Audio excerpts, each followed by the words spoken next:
Hello everybody and welcome to a brand new Elder Scrolls Online character build video with me, Sherman. Today guys, I got a special request from one of you guys on this. I don't remember your name, sorry. There's a lot of names that I see every day.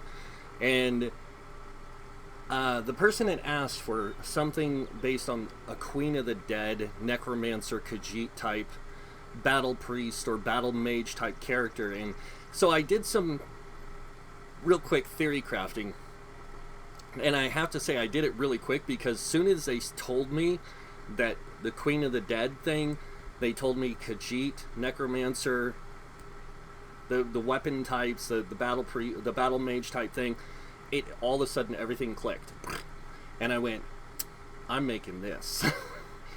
I'm gonna use these sets and this combination, and I created the Damned. So the Damned is basically Queen of the Dead, but Queen of the Damned. You guys ever seen the movie or read the book based on the Lestat novels? It's basically that whole concept of a dark vampire-ish type character that uses necromantic skills to fight off their enemies.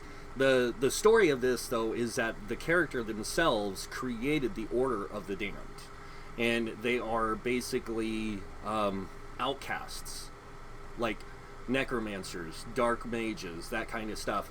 And she became the leader of it because she's a vampire. She's immortal, so, well, she's supposed to be. We know they're not immortal. They die. We kill them all the time. But that's the point. Really cool concept, really cool idea. I want to thank the person who gave me this. Now, before I go any further, disclaimer, this is a role-play casual build for that kind of thing. This is not a meta build. Now, this will work in probably 90% of most content as a damage dealer.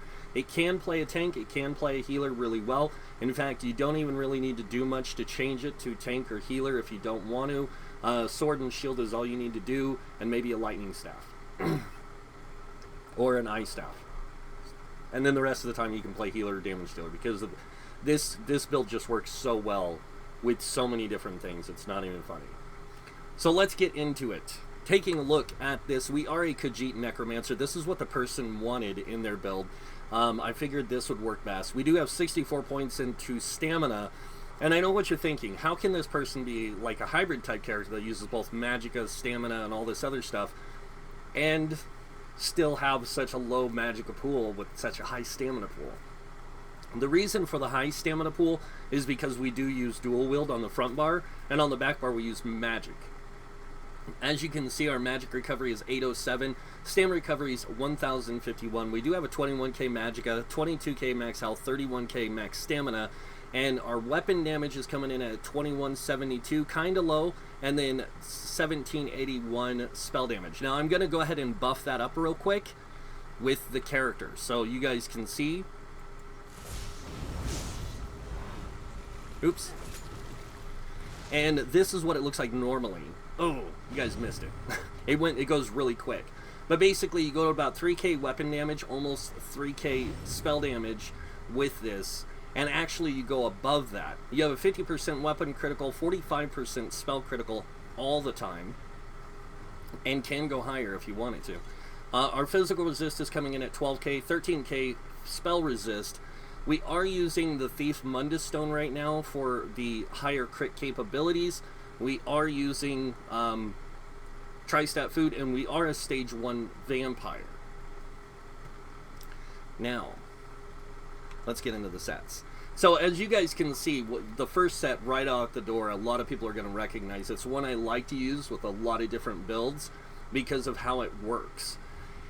But before we get to sets, let's talk about food and potions. So this is primarily a Tri-Stat food build. You can use other foods, but Tri-Stat is going to be the best option. And depending on what role you're playing, Tri-Pots are going to be the best option. You can use spell power pots for when you're playing healer. You can use this when you're playing primarily a stamina DPS type character. And it's pretty easy to set it up for stamina DPS. I didn't craft the extra gear for that to do like a bow, sword and shield and all that. I'm going to leave that to the person who plays this character if they want to do that. And also up to you guys who are watching if you want to play this character that way. Alright. So moving on to the sets. Starting with the main monster set, we have Ice Heart. Ice Heart's just a super effective set in what it does. So first off, it adds spell critical. That's the one piece. The two piece, when you deal critical damage, any critical damage, you have a 20% chance to gain a damage shield that absorbs 9,976 damage for 6 seconds. While the damage shield holds, you deal 970 frost damage to all enemies within 5 meters of you every 1 second. This effect can occur once every 6 seconds. Being a vampire, I felt that this kind of fit into that theme of like you came out of your crypt or your tomb and your coffin, whatever, and you're chilled. You know, you're a chilling aspect, and it's a fearful thing, more or less. So that's why I have this set there.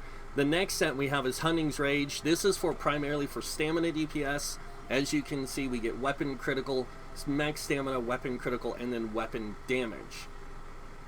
And that's a really good setup for this, especially in combination with what's next. Now the next set, you can use other sets. I'm going to go over those other sets you can use. But this is a set that I would suggest you get as quickly as you can, because this set actually works really good in this combination. And that set is Innate Axiom. This is a crafted set in the Clockwork City DLC.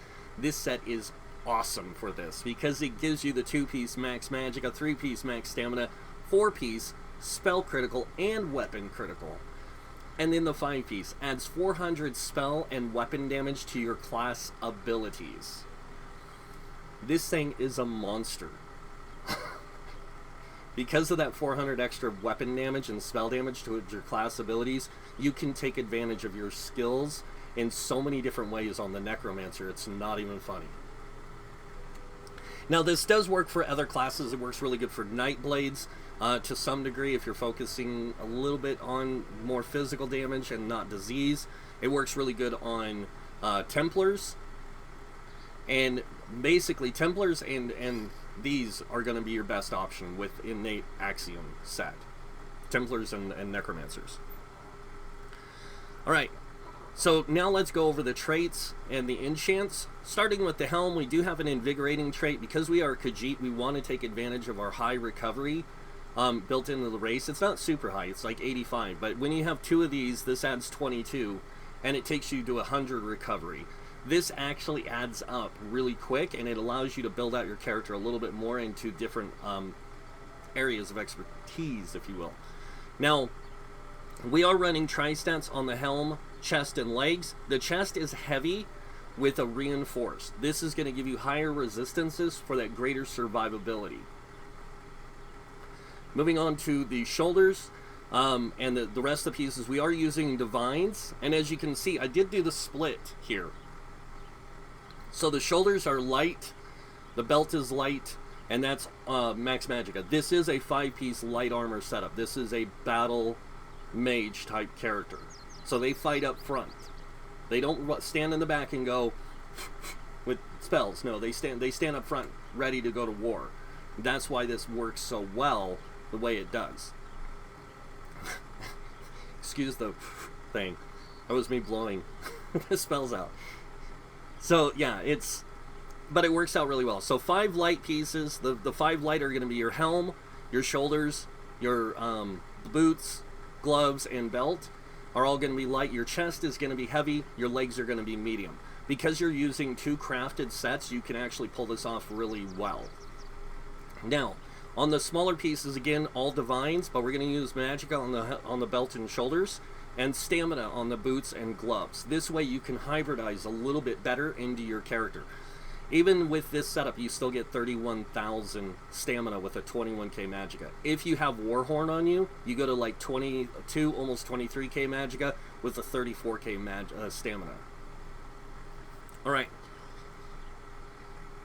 So going over the jewelry traits, we have 2 Trirune on the rings. We have 1 with weapon damage, 1 with spell damage. Again, this is just basically to boost our weapon and spell damage with our weapon abilities and our magic abilities outside of our class. So we want to be able to do that, so that's why we have the weapon and spell damage here. Now you can put 2 spell damage but you do drop below 2,000 weapon damage, and your spell damage is going to go to about almost 2,000. They're almost equalized. All right.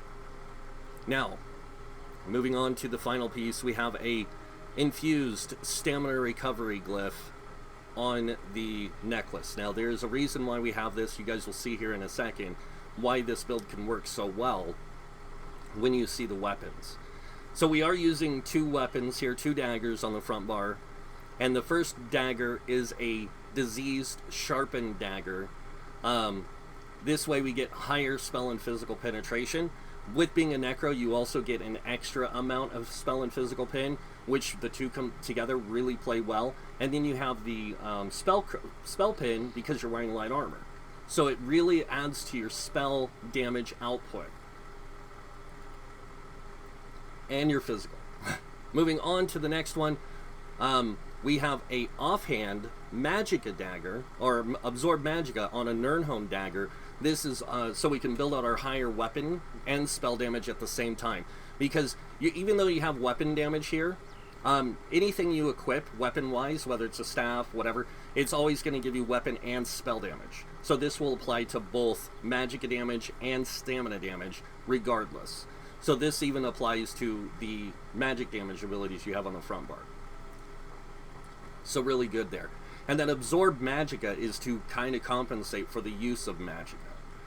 On the back bar, we do have a innate Axiom Lightning Staff infused with a weapon and spell damage enchant.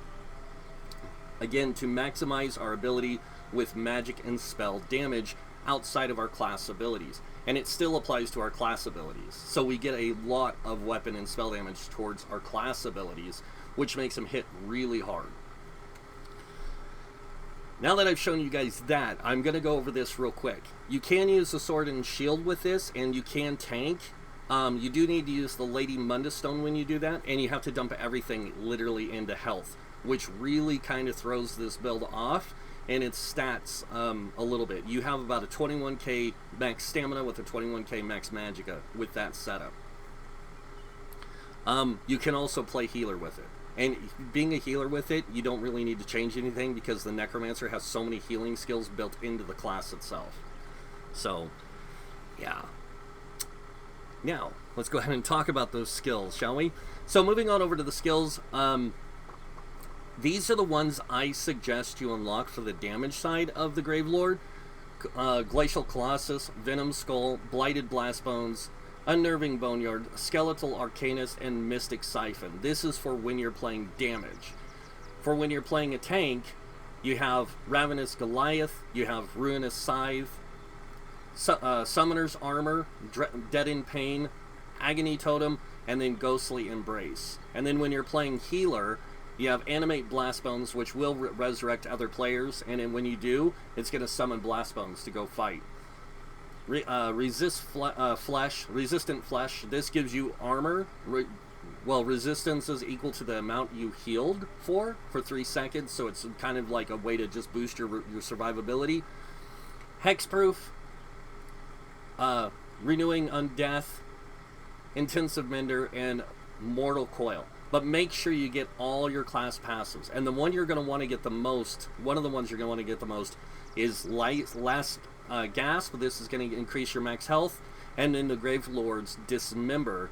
This is going to increase your physical and spell penetration. Because we are using Unnerving Boneyard, we get 5,000 spell and physical resistance penetration on the enemy, along with the other penetration values we have built into the design of the character. So we get like 11,000 spell penetration, and then 7,000 something physical pen. Alright, moving on to the weapon skills. Dual wield primary is going to be our main front bar weapons, and you can use any of these abilities you want. The same thing goes with Destruction Staff. These are the ones I chose, and I did learn the passives as well for these 2 weapon types. These are what this character primarily uses. Now moving on to armor. We are a light armor build, so you're going to want to fill out all the passives. If you do need a damage shield, use Dampen Magic. It's going to give you a damage shield that is pretty powerful. So Medium armor, same thing, top 2, bottom 1. The reason for this is you want to get this dexterity passive. This one's going to increase your weapon critical. This one's going to increase your magic or stamina recovery and reduce your stamina cost. This is going to reduce your dodge roll and your sprint speed costs. And then over here, heavy armor, you're going to want to get the top 3. On world skills, soul magic, fill in the ones you want to use. Yes, this thing works awesome if you use like Shatter Soul or use the other ultimate from here. And with having the Soul Shatter ability, you actually can do damage back to the enemies when that happens. Like I said, this character is like an all-around build. Can use all different types of abilities and take advantage of everything. The next thing is we are a vampire, so we are going to take advantage of some vampire abilities. If you look on our back bar, we do have Devouring Swarm. When we tank, we might want to use Baleful Mist, so this way we can get that 75% damage reduction along with doing damage to the enemies around us to keep aggro on us, because you can gain aggro through damage in this game. And make sure you fill out all the vampire passive abilities. Moving on to Guild, Fighters Guild. I do have all the Fighters Guild ability passives and abilities unlocked that I would use in different situations. Same thing goes with Mages Guild.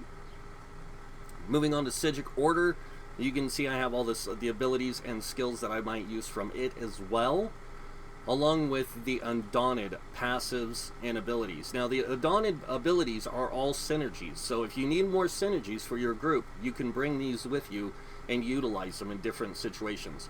I love using Mystic Orbs with this character. I didn't realize how effective this can really be. If you swap this out with like Pulsar or Storm Pulsar, this is really good because you can send this out, you can give resources to your allies, play a little bit of support with the character. It's really nice. Also make sure you get the Undaunted passives. Moving on to Assault. Get the Assault skills that are going to best reflect your playability with this character.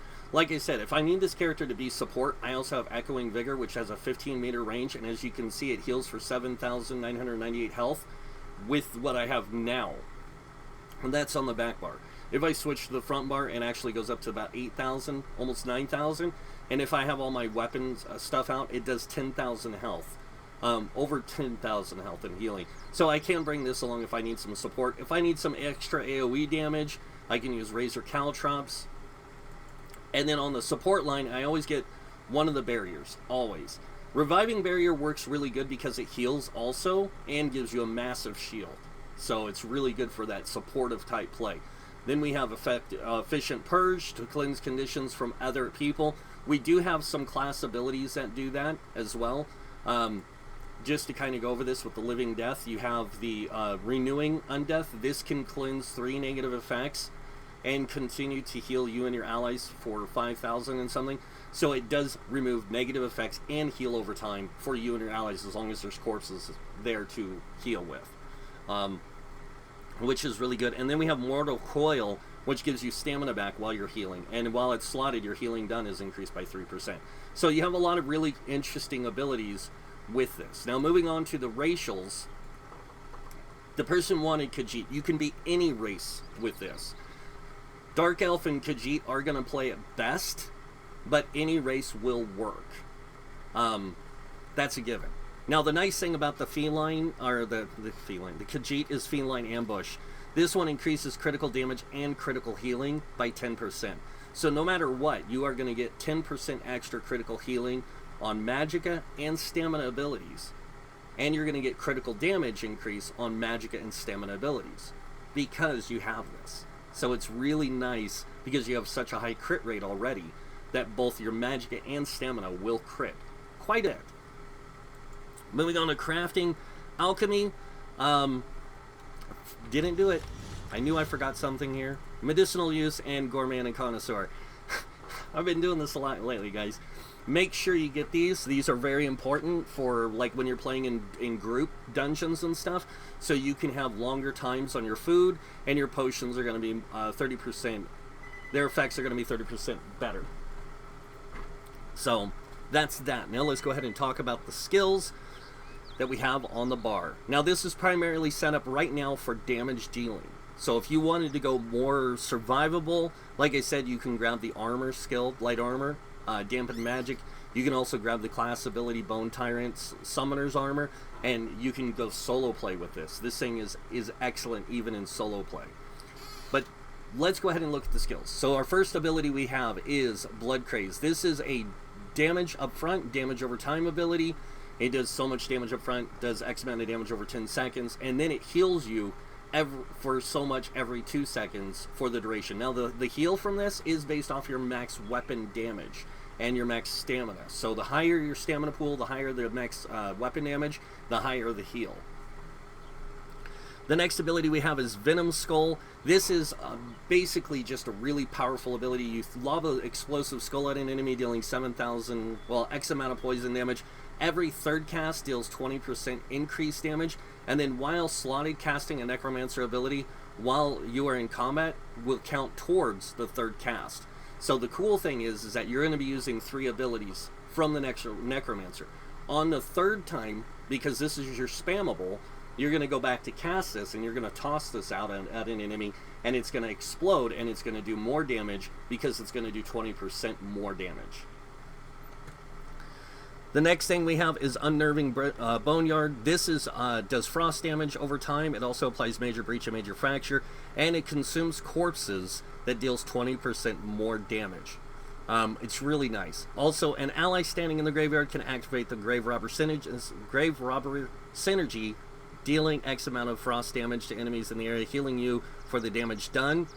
And then we have the next ability is our Blighted Blast Bones. This thing is really cool. You summon a skeleton, it charges out after 2.5 seconds, and it explodes, dealing X amount of disease damage to all enemies in a nearby area, 6-meter radius. And then applying Major Defile to them for 4 seconds, reducing their healing received by 30%. So it's a really good ability for that kind of stuff. Next, we have Flying Blade. Now, I was going to use Shrouded Daggers, but I'm not going to use it. I didn't need a spammable. I just wanted something to give me Major Brutality, because we're not using potions to give us Major Brutality or Major Sorcery, because we already we're using the tripods to give us those resources back. So this is how we get our Major Brutality. It does do a decent amount of damage, but it only hits one target, so it's really nice. You just throw it out, boom, and then you go into your other things. I'll show you the rotation here in a second. Next, we have Glacial Colossus, which unleashes a frost-bitten flesh colossus to pulverize enemies in the area.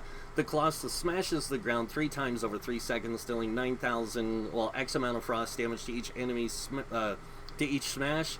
The final smash stuns all enemies for 4 seconds, and each smash applies major vulnerability to the enemies, to any enemy hit for 3 seconds, increasing their damage taken by 30%. This is your main ultimate you're going to use a lot. Moving on to the back bar, we have our first ability is Skeletal Arcanist. Now this one, you summon an undead skeleton who fights by your side for 16 seconds, and every 2 seconds he deals X amount of shock damage to all enemies nearby. And he does create a corpse on death. Now this does get boosted by the 400 spell damage from the innate axiom. Next we have Blockade of Storms. As you can see, you lay down a barrier of lightning damage that does X amount of shock damage to enemies in the area every 1 second, and setting concussed enemies off balance for 5 seconds. Then we have another really cool ability. This is great because we can activate this because of our Blast Bones from the first bar.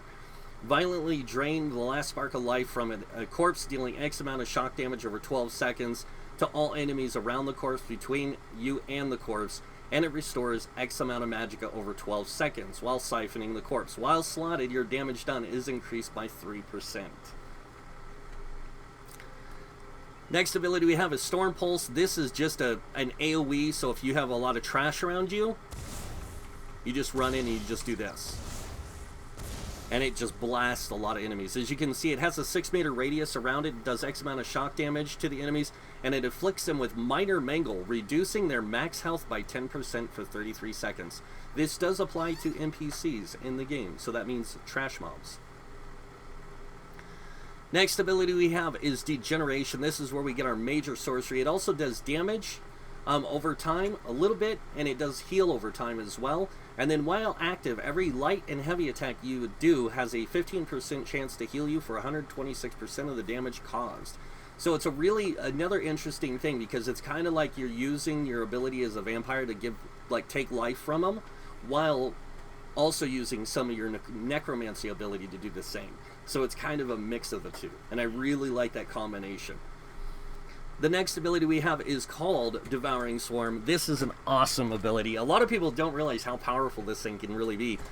Basically, you summon this swarm of bats around you in a 10-meter radius, and they do X amount of magic damage to nearby enemies every second for 5 seconds, but the bats heal you for X amount of health for each enemy they damage. So not only do you do damage to these guys, you also heal yourself. So it's a really, it's what I call my oh crap button.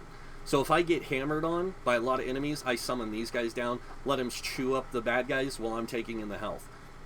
And if I do, like I said, need a shield or something, I can always go with the light armor, dampen magic. This thing is super powerful. Or I can even use the guild's Undaunted Spike Bone Shield. So either one of these is going to be really good for me to use as a damage shield for myself. One's going to redirect damage back to the enemies doing direct damage to me. The other one's just going to absorb a lot of damage.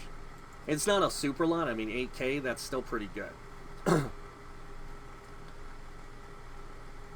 And I think it's a little bit more than that. Let's see. I think it's like, yeah, it's 10k. Because it gives you X amount more in a damage shield. So it's actually a really powerful damage shield in how it works. Now, I did promise you guys a parse test, but let me go over the CP first. Starting with the red tree, we have 56 in Ironclad. This reduces damage taken from direct damage attacks by 20%. Now, I started testing this a little bit ago with putting resources into this instead of putting more into Ironclad. And I did the math. This actually adds up to about 3% more damage reduction than having 2% out of this. So this actually helps you with 3% damage mitigation versus the extra 2% you can get by having 66 points in here. So that's why I have 18 into Spell Shield, is to increase my spell resistance. And then moving on over here, we have 20 into Light Armor Focus. This increases our physical resistance by 1900, another 3%. Because you have to calculate in, and this is where a lot of people are going to get confused, so I'm going to go over this. Light Armor gives you a certain amount of spell resist with the spell warding. Heavy Armor gives you a certain amount of spell and physical resist. When you add this to what you get from those other sources, it comes out to enough to give you exactly 3% more damage mitigation from your armor. So it actually works out a little bit better than having those percentage of damage reduction. And it's really just a matter of preference of play, but this is what I like. So 31 into Thick Skin. This reduces damage taken from damage over time effects by 13%. We have 43 into Hardy, reducing your physical damage taken from physical poison disease. Sorry. Okay, so this reduces damage taken from physical poison disease damage by 10%. And then we have 43 in Elemental Defender, reducing the damage you take from Flame Frost, Shock, and Magic damage by 10%. Moving on, we have 40 into Bastion. This increases the effectiveness of damage shields applied to you by 16%. I do leave this all the time because it just, that way if I put a damage shield on, I don't have to go in and respec my CP. Then I have 19 into Quick Recovery, increasing my healing received by 5%. Moving on over to the green tree, we have 40 into Warlord. This reduces your break free cost by 16%. We have 16 into Sprinter, reducing your sprint cost by 10%. We have 16 into Bashing Focus, reducing your bash cost by 10%. If you didn't know, break free, bash, dodge rolling, sprinting, all costs stamina, and so does blocking, unless you're using an Ice Staff. And you have the trait for Ice Staff, or the passive unlocked for Ice Staff.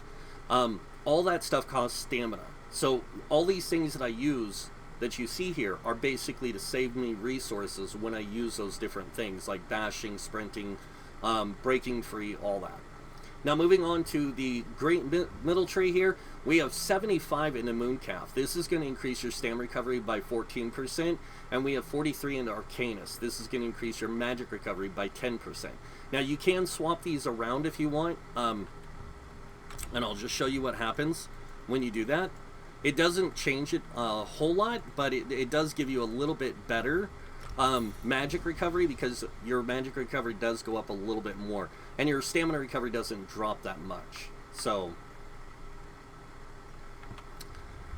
alright, now moving on to this one, we have 40 into tumbling, reducing your dodge roll cost by 16%. Now remember, we have one piece of medium armor equipped. With the passive from the medium armor, we actually get a 20% reduced dodge roll cost.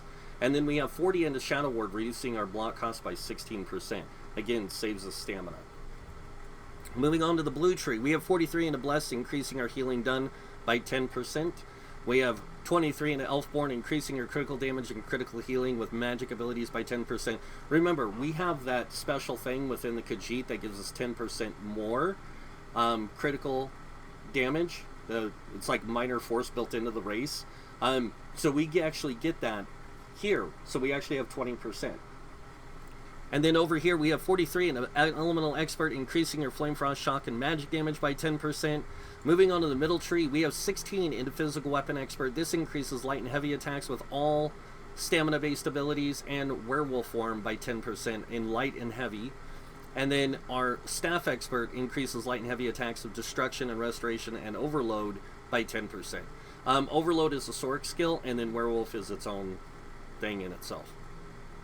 Bastard Arms, increasing 40 points, increasing your damage done with direct damage attacks by 16%. So with this and this, that's a 26% increase in damage in your light attacks, pretty much. Light and heavy attacks on melee, light attacks with the lightning staff. Now moving on over here, we have 43 into Mighty, increasing your physical poison disease damage done by another 10%. So not only do we get this right here, this 16 or 26%, we actually get 36% increase in damage.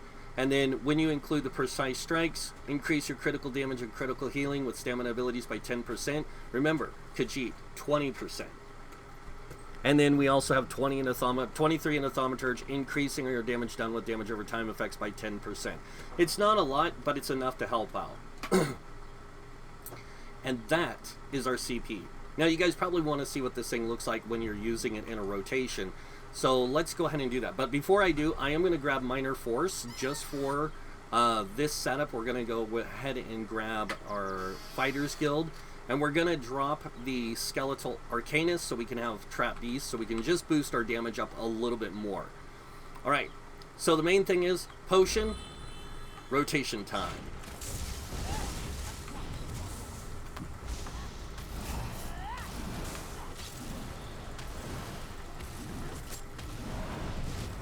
One, two, three.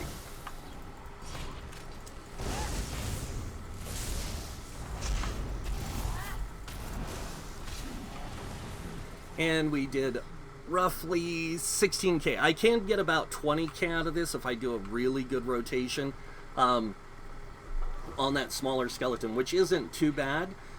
It comes out to about 30k on the bigger skeleton, which I'll show you guys here in a second. I'll probably get about 24, 25k with this, with the setup I have. So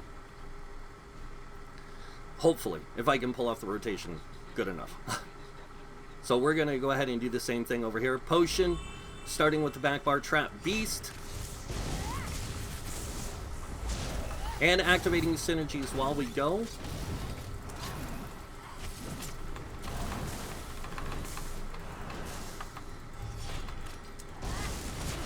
If I can get this stupid thing to work.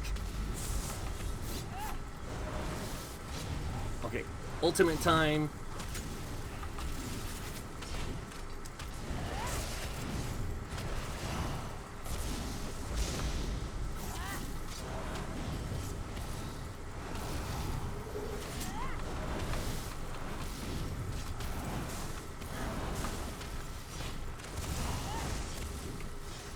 Like I said, I'm struggling right now, guys.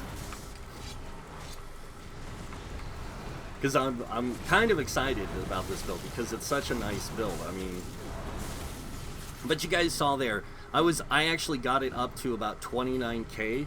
Now you got to understand this is just showing you like an idea of how well this build can actually do in a group like a really good organized group setting. And when I said the stats go up to about 23k, I wasn't lying, and 34k on the stamina. That's really good. And we also get 24k health. This is if you have a warden in your group. This is if Warhorn is up all the time. And then on top of that, we also have this higher weapon and spell damage. I'm just going to show you guys that real quick. So we have 3,746 weapon damage with 400 to our class abilities. So we have actually 4,000 weapon damage for our class abilities. On our Magicka side, we have almost 4,000 spell damage with a 51% critical there, and then 57% critical here. And that's how powerful this thing can get. This thing is pretty nice. Now remember, this isn't a meta build. This is more of a casual play, more of a role play type character, just something to have fun and play the game with. So it's not meant to do uber damage. Now I am going to do some quick adjustments. Again, this time I'm going to grab my Arcanist and put it back on the back bar. And then I'm also going to change out a few abilities here. So we're going to grab Bone Tyrant and move that over. We're going to swap bars again, and then we're going to grab our Dampen Magic. Now this is so I can solo play. And unfortunately, I do have to do that. I do have to move the dagger there. It kind of sucks, but at the same time, you'll see why I have to move the dagger here. Okay, so in order to keep Major Brutality, Major Sorcery, I need to keep those skills active at all times. So I have to use the Flying Blade, and I have to use the Degeneration all the time for this build to work really good. So in this case, I'm switching out to Summoner's Armor to give me greater resistances and stuff. And then also using Dampen Magic and my Degeneration mainly for my primary heal. That's it. I'm not going to use Vigor or anything else because this thing, and this also to heal me, because this thing really doesn't need it. So we're going to go to our favorite little testing ground. Everyone knows Depths of Malatar. This was added with the Wrathstone DLC, and it is a really, really cool dungeon. If you get a chance to play through it, pay attention to the story. It's really fun, and it's really, really awesome. There's also some pretty decent sets in here, and along with that, a few other things. I will go over some other sets you can use when I finish this, so you guys can see there are like 3 other sets that work really good for this. One of them is Spinners, which drops in Malabator. Sorry, in Malabator in the Aldemary faction. So go ahead and do this. Let's drink a potion, get our armor up. We're going to do that.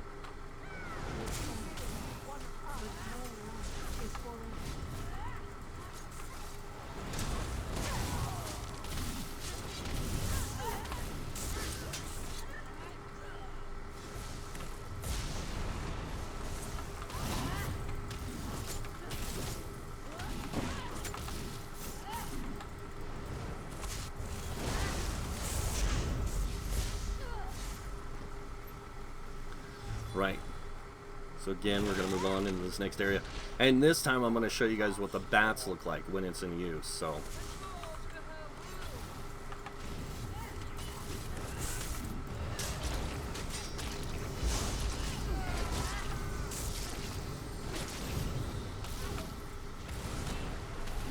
and it just shredded them. But if you're in a really good group, like, everything works out super well with this character. So, or at least it should. I'm not gonna give a guarantee on that yet. Where are you, ugly? I know you're wandering around. Show your ugly face. These guys want to see it too. There it is. Generation. Now I probably will die pretty quick with this guy because he does have some pretty insane damage.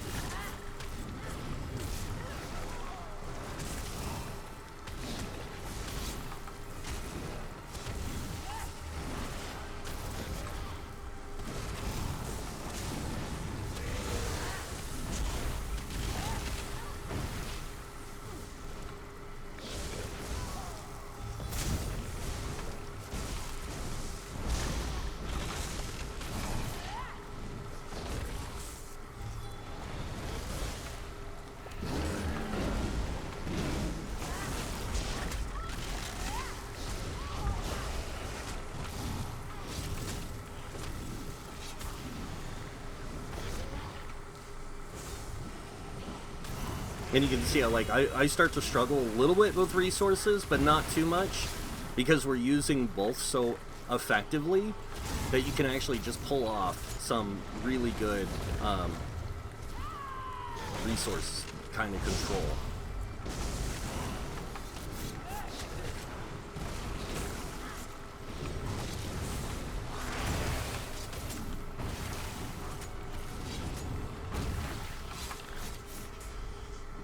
There he goes. He went into hiding. So now we're just gonna die.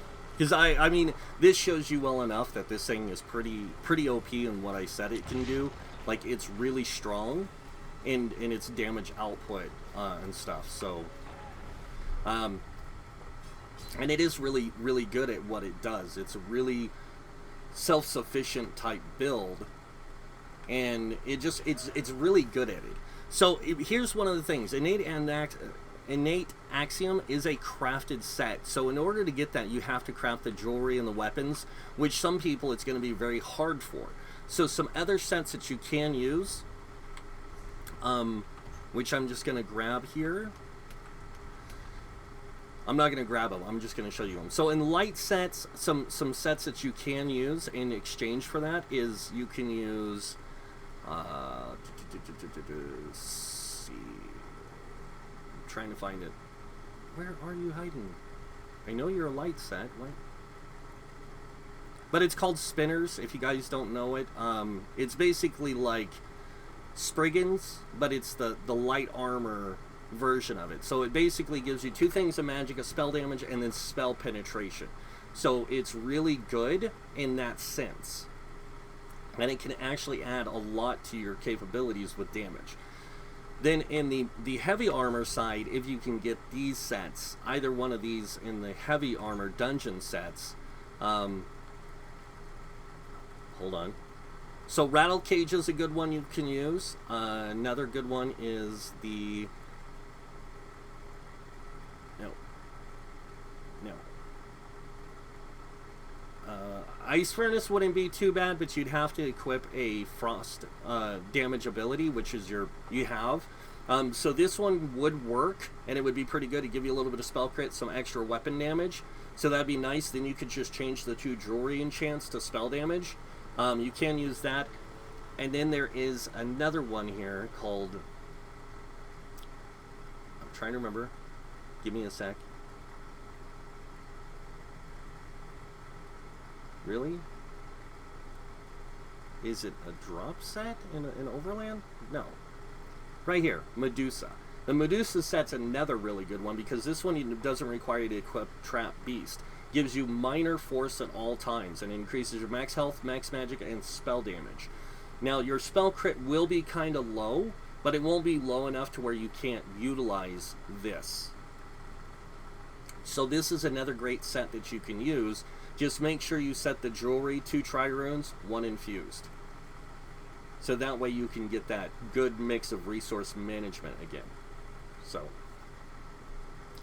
and those are the sets I suggest using if you do not have the Innate Axiom set, which is an awesome set, as I just showed you guys. This thing is crazy powerful with this combination. And another great thing is if you want to play this more Magicka based, you can't even use Julie Honest with it.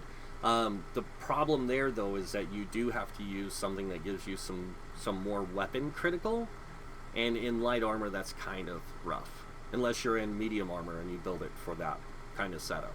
Then you can actually kind of pull off the same thing, just in reverse. So, but the spell critical thing really can help you out. But that is pretty much the build, guys. That is the Damned. And to the person who gave me the idea, thank you for giving me this opportunity to create something awesome and amazing for you guys, especially you. So, and that is it for the build, so you guys know what's coming next. If you like this video, go ahead and hit that like button. If you guys want to see more videos by me, you can subscribe. Other than that, I want to thank you all for watching. Until next time, have a wonderful day. And this guy might see you in game. Bye.